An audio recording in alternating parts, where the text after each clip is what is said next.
I live for those little fun moments, like, you know the kind, like when you're in an elevator and near the top you feel a little bit weightless.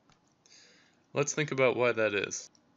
As you get toward the top, you are slowing down, right? You're going fast upward and you're going to come to a stop. You're going to come to rest. So your acceleration is going to be downward.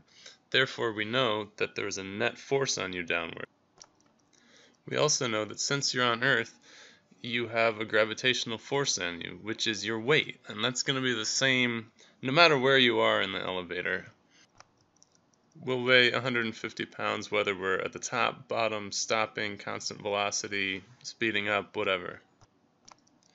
Now, what's different about being near the top of an elevator is that usually you would see 150 pounds on the scale, which means it's pushing back up on you with 150 pounds of force. But if there's a net force on you downward, then that scale is going to push up with a little bit less force here. So let's call it 80 pounds.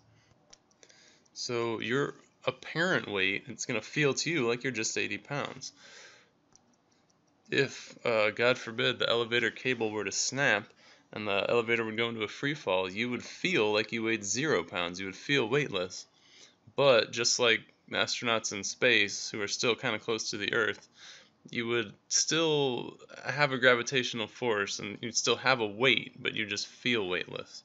But anyway, if you jump during this period of acceleration downward, you can get some pretty impressive hang time.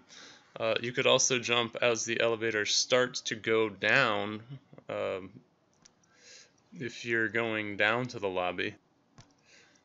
When should you not jump? When would your trip be short and then have a hard fall back down to the floor of the elevator?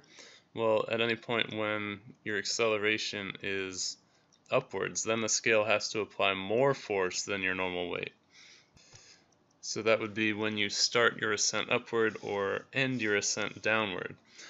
Uh, what about all the time in the middle when you're just going up at a constant velocity? At a constant velocity, your acceleration will be 0, your net force therefore will be 0, which means that the downward force of gravity on you must be canceled by the force of the scale on you, and that scale is going to read 150.